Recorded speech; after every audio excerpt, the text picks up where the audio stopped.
Dude like that. As you get older, it's a lot of things you wouldn't do, boy, that you did in your 20s and 30s. So Shannon Sharpe just opened up about why he doesn't gamble anymore, and this gets real dark real fast. We're about to hear confessions about street life that most celebrities would never admit. Gambling houses, dangerous situations, and how fame actually makes you more vulnerable. This is raw. You don't know how many times I say, God, if you get me out of this, I promise God and a few more gods, I'll never be back in like this. Yeah. Hey, some things you just gotta, like I said, I can write a book and guarantee you spend about 2 years on the New York Times bestseller list. That's the voice of someone who's seen actual violence up close. The psychological weight he's describing, making deals with God to survive situations, that's trauma talking. Most athletes sanitize their past, but he's admitting to experiences that genuinely scarred him. Because what I done seen, what I've experienced. Ooh-wee. Hey. Yeah. Yeah, I already know.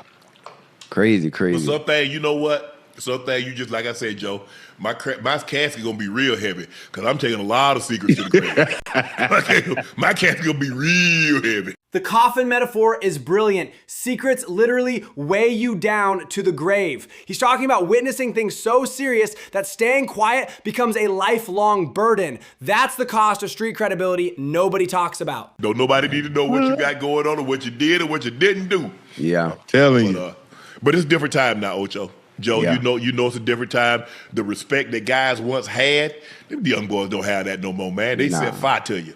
He's absolutely right about this generational shift. Old school street culture had codes, respect for elders, certain lines you didn't cross. Today's environment is more unpredictable because those traditional boundaries collapsed. Experience matters less when conscience is gone. Now, if I'd have got caught in that situation like I got caught before, ain't no way I'm coming up out of that. No.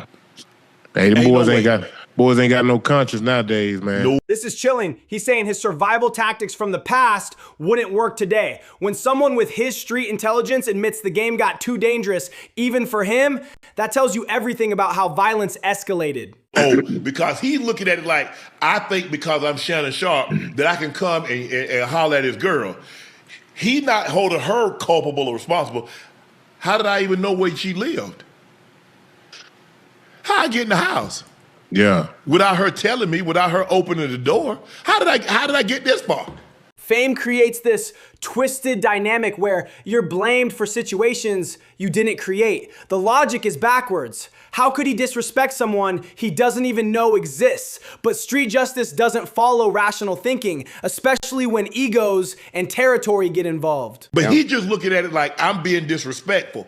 I can't be disrespectful to something I don't know. But Barney Porter used to say all the time, boy, so everybody got somebody. It's just to what extent. I'm telling you. Somebody got a wife, a significant other. They see everybody got somebody. That everybody got somebody principle is survival wisdom. It means every person has someone willing to retaliate for them regardless of the actual relationship. Smart people factor this into every interaction because you never know whose line you're crossing. Now, somebody might not even like her. He doing his own thing. But let somebody else show interest in her. Ooh. And see how, boy, look here. And watch our fans all of a sudden. Man, that's my, bro, she said y'all have been together in 2 years. But now that's your girl. Yeah. Come on, fam, I'm good. I'm good. You ain't got to tell me, hey, bro, that's your, hey, my thing, that's your people? Okay, bro, I ain't know. Exactly. Territorial behavior overrides logic completely. Guys will claim relationships that ended years ago just to have an excuse for confrontation. The smart move is recognizing these manufactured disputes and extracting yourself immediately before someone proves their false claim. Because there's some cats out here knock you off by their gear now.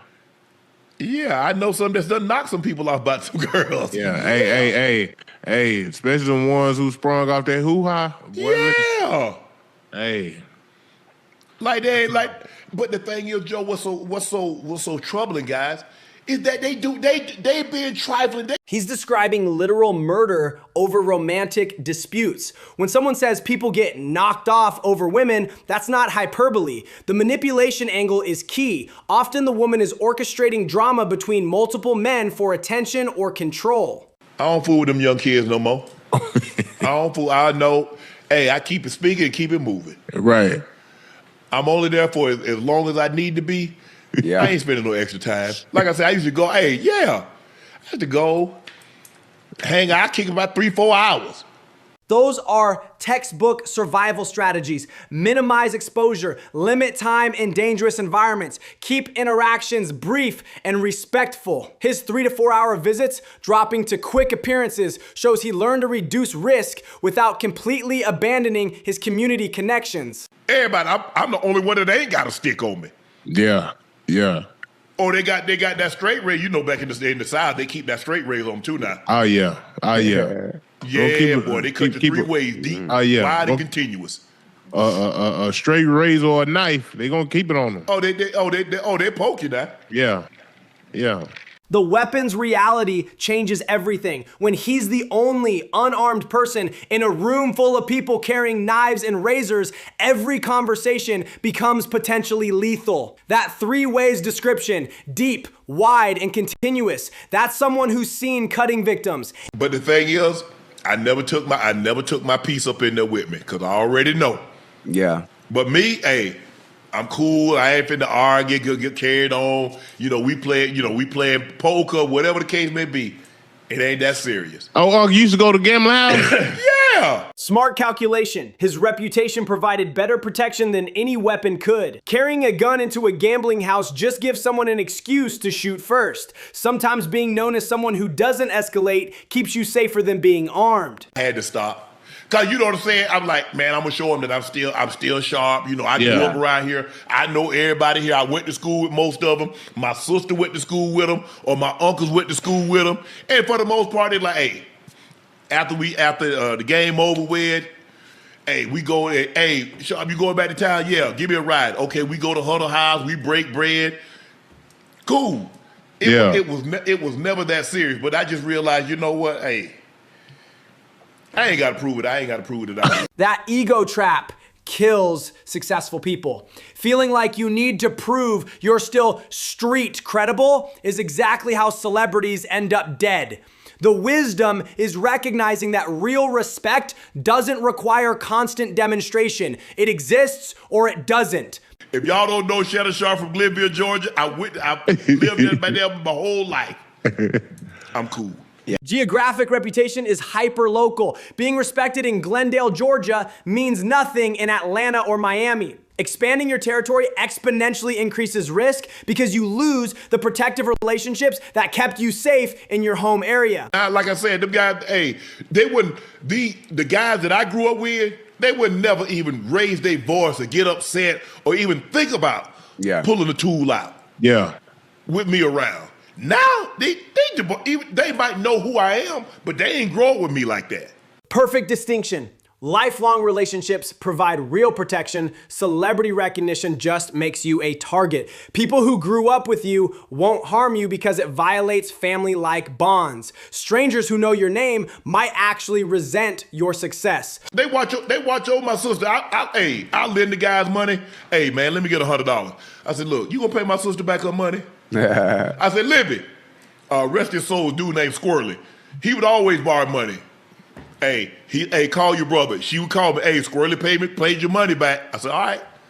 Everybody would always pay my sister, because I give, obviously I had the money.